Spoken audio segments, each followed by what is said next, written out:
rápida, dinámica, ¿verdad?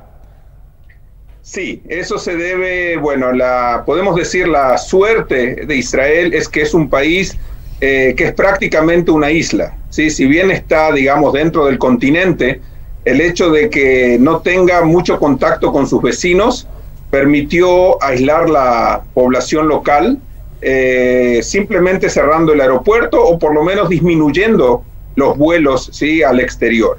Y por supuesto prohibiendo la entrada de personas que no hayan sido vacunadas, que es prácticamente la mayoría del mundo. Y a partir de allí se decidió hacer una campaña de concientización muy grande, invitando a toda la población a vacunarse, y esto realmente tuvo un efecto muy bueno, o sea, un recibimiento muy bueno por parte de la población. Siempre hay, por supuesto, grupos o personas que no se quieren vacunar, pero la amplia mayoría, más del 70% de la población, ya está vacunado con las 2 vacunas que recomienda el Ministerio de Salud, y eso hizo disminuir drásticamente la cantidad de contagiados. Por eso también el Ministerio de Salud permitió regresar a las actividades normales. La vacuna falta en el mundo, por lo menos eso también nos dicen a nosotros. ¿Cómo hizo Israel para conseguir y cuál fue la vacuna que colocó? En Israel se utilizó pura y exclusivamente la vacuna de Pfizer, que es una vacuna, bueno, como todas, no llegó a cumplir todas las etapas normales de una vacuna, pero sí demostró en los testeos de que es muy confiable, y en gran medida esto se debe a que en su momento el Estado de Israel firmó un acuerdo con Pfizer, mediante el cual Israel se comprometía a darle toda la información del resultado de la vacunación a la compañía Pfizer. Y eso para Pfizer era un punto de apoyo muy importante, porque Israel tiene a toda su población registrada en las diferentes cajas de seguro médicos que tenemos en Israel. Tenemos 4 cajas de seguros, y toda la población, sin excepción, está asociada a alguna de esas 4 cajas, y en las 4 cajas están los datos desde el momento que la persona nace, todo lo que le pasó y todas las visitas médicas que cumplió. O sea que el tener acceso a esa base de datos para Pfizer era realmente prácticamente un regalo, podemos decir, y a cambio de eso Pfizer se comprometió a abastecer a Israel con todas las vacunas necesarias. ¿Cuántos habitantes tiene Israel aproximadamente? Bueno, aquí no se censa la población, pero todos los años para el Día de la Independencia, que justamente fue la semana pasada, digamos, el equivalente del INDEC que hay en Argentina, es la Autoridad de Estadísticas y Censos Local, publica la cantidad de población, y el número es de 9.700.000 habitantes. Casi 10 millones de habitantes, bien. Casi 10 millones, correcto. Ariel, bueno, y la vida, más allá de esto que acabas de contar vos del regreso a las escuelas, ¿la vida ha vuelto a ser la vida de antes de la pandemia, o qué me puedes contar vos acerca de eso? En gran medida sí. O sea, hoy en día para todas las personas que han recibido ya la doble vacunación y que portan una especie de documento, de hecho hay diferentes formas de obtenerlo, se puede bajar a través de una aplicación en el celular o imprimirlo en la computadora. Este documento, que se conoce como el pasaporte verde, te permite acceder a todos los lugares públicos que ya están abiertos a la población, que son prácticamente todos. O sea, hoy ya hay cines, hay teatros, hay restaurantes, y por supuesto que en los espacios cerrados todavía hay que estar con el barbijo puesto, pero en el aire libre prácticamente nadie, de hecho ya por decreto del Ministerio de Salud, que salió hoy en la mañana, ya no es obligatorio portar el barbijo al aire libre. Ariel, ¿y cómo ves vos, que sos argentino, y que obviamente me imagino te estarás informando de lo que pasa en el mundo y lo que pasa en Argentina? ¿Cómo se ve lo que está pasando para este lado del mundo con el combate de la pandemia? ¿Vos te referís a cómo se ve desde Israel? Desde Israel, ¿La situación argentina? ¿Cómo se ve la situación argentina o los países de América en general? Mira, Israel tiene un espejo mucho más cercano que es Europa. Y todos los grandes países europeos de lo que llamaríamos la Europa occidental están en una situación no muy diferente a la situación de la gran mayoría de los países de América Latina. O sea, países que sí disponen de recursos y que sí disponen de suficiente estructura para el tratamiento digamos, de este virus, y sin embargo todavía no han logrado vacunar más del 5 o el 6 o en los mejores casos el 10% de su población. Y ese es el espejo con el que Israel se mira, y la verdad es que en ese sentido tenemos que decir que somos muy afortunados, ¿sí? La verdad es que aquí lo que ocurre en Latinoamérica no es algo que le atañe mucho a nadie. A mí particularmente sí, porque soy argentino y porque tengo familia en Argentina, pero para la mayoría de la población israelí, de México para abajo, es un conjunto de países que se llaman Latinoamérica y que nadie sabe bien dónde queda en el globo. Sí, exactamente. Ariel, y allá han sido las medidas restrictivas fuertes en el momento que todavía obviamente no se había logrado la inmunidad de rebaño. ¿Cómo trabajó el gobierno en ese sentido? ¿Hubo un impacto en la economía con los negocios cerrados? Quiero que me cuentes un poquitito de eso. Sí, en el momento, digamos, que la pandemia hizo eclosión, allá por marzo, sí, hace un poco más de un año atrás. Al principio, como en todo el mundo, tampoco sabíamos, o sea, el gobierno no sabía cómo digerir toda esta situación.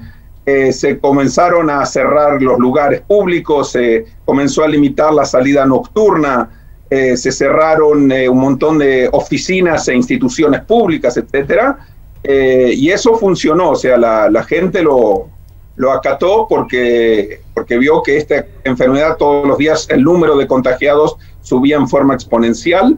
En algunos lugares, o mejor dicho, en algunos sectores de la población israelí, hubo cierto rechazo a esta política del Estado, porque, bueno, por una cuestión, digamos, cultural que tiene Israel, hay sectores de la población que, por un lado, sería los barrios de población ultraortodoxa judía y los barrios o las ciudades de población de ciudadanos árabes israelíes, que, digamos, tienen una cuenta histórica pendiente con el Estado como tal, y por lo tanto ellos no cumplieron con todas estas normas, y por eso no fue casualidad que en estos dos sectores el nivel de contagio haya llegado a niveles altísimos, con más del 60-70% de la población contagiada.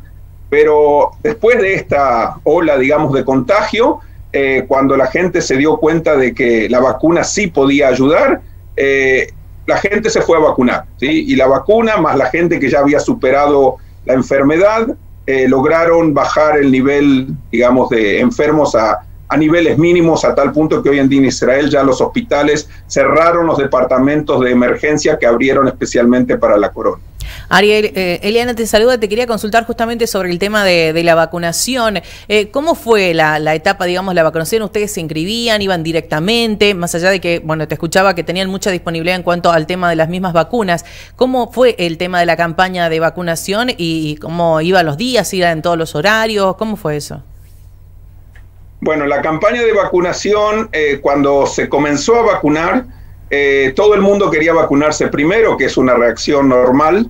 Así es que había que inscribirse, ¿sí? Uno se anotaba por diferentes medios, o por llamada telefónica, o como casi todo hoy día en Israel se hace por internet. Entonces se anotaba en la lista de su caja de salud, de su caja de seguro social, y cuando te llegaba el turno, te llegaba un mensaje, un SMS, diciéndote tal día, tal hora tiene que presentarse para recibir la vacuna. Y bueno, te presentabas y realmente no esperabas ni 2 minutos, pasabas a la sala, te vacunaban, salías, pasaba otro y así sucesivamente. Hay que tener en cuenta que estas cajas de salud social que tenemos en Israel tienen una especie de dispensario en cada zona y cada barrio, en las ciudades grandes también del país. Entonces, cuando se hizo la campaña, en un día se podían vacunar entre 50 y 70.000 personas. Eso que vos hablás de la caja de seguro, digo, sería, bueno, como las obras sociales o las prestaciones, digamos, que tendrían acá en Argentina o los seguros médicos en Estados Unidos. No, ¿cómo es eso? Las prestaciones sociales en Argentina son pagas, ¿ok? Son pagas y son caras, ¿sí? En Israel, todo ciudadano tiene, digamos, la obligación y el derecho, podemos decirlo de las dos maneras, a elegir una de las 4 cajas de salud que tenemos en Israel. Este es un sistema de salud que se inventó en Alemania en la década del 20 y que llegó a Israel traído por médicos judíos que escaparon del nazismo en la década del 30. Y de esta manera, cada una de estas cajas brinda una cobertura básica completa para todos sus asociados. O sea, si yo tengo que ir, por ejemplo, porque, no sé, me golpeé un dedo y tengo que ir a hacer un tratamiento, no voy al hospital. En Israel nadie va al hospital por decisión propia. Primero tiene que ir a su caja o al dispensario de su caja más próximo. Allí lo atiende o la enfermera o el médico. Y si el caso es grave, le dan una orden que lo deriva al hospital, ¿sí? Porque si uno llega al hospital en Israel, a cualquier hospital, sin tener una orden de derivación de su caja de salud, tiene que pagar por el servicio. Y esos servicios cuestan fortunas. Entonces uno solo va al hospital o cuando está medio muerto o cuando tiene una orden derivada de su caja social. Perfecto. La última que te hago, Ariel, las clases, ahora en Argentina en estos momentos es la polémica, porque el gobierno volvió a suspender las clases presenciales. ¿Cómo fue el sistema de clases allá en Israel en el momento que la pandemia, bueno, que todavía no habían llegado a esta inmunidad? Bueno, a partir del momento que se cerraron las escuelas, en la la primera disposición fue que los niños tienen que empezar a estudiar por internet, o sea, por Zoom, en definitiva, como estamos nosotros hablando. Sí. Y entonces tenían clases, o sea, las maestras, realmente hay que valorar mucho el esfuerzo de todo el cuerpo educativo, yo creo no solo en Israel, sino en todo el mundo, cómo lograron adaptarse a esta nueva realidad. Mandaban un mensaje a los padres diciéndole con el cronograma de la semana, porque esto se iba armando semana a semana, diciendo los horarios en que los alumnos tenían clases y los dividían por cápsulas y demás, lo que en Argentina creo llaman burbujas, y bueno, y así los niños que antes estaban acostumbrados a levantarse 1 hora, hora y media antes de clase, ahora se levantaban 5 minutos antes y todavía medio somnolientos y con el café en la mano se sentaban frente a la computadora, ¿sí? Pero las clases continuaron en forma regular, o sea, siguieron teniendo clases, quizás no en la misma carga horaria, pero siguieron cumpliendo con todas las obligaciones. Ariel, déjame agradecerte por tu tiempo, muchísimas gracias. No, por favor, un placer y bueno, ojalá puedan superar esto con la misma rapidez que la superamos nosotros. Abrazo, muchísimas gracias. Hasta luego. Ariel es argentino, es guía turístico, operador en Jerusalén y bueno, tuvo la deferencia de conversar con nosotros para contarnos una buena noticia para el mundo. Es el primer país que logra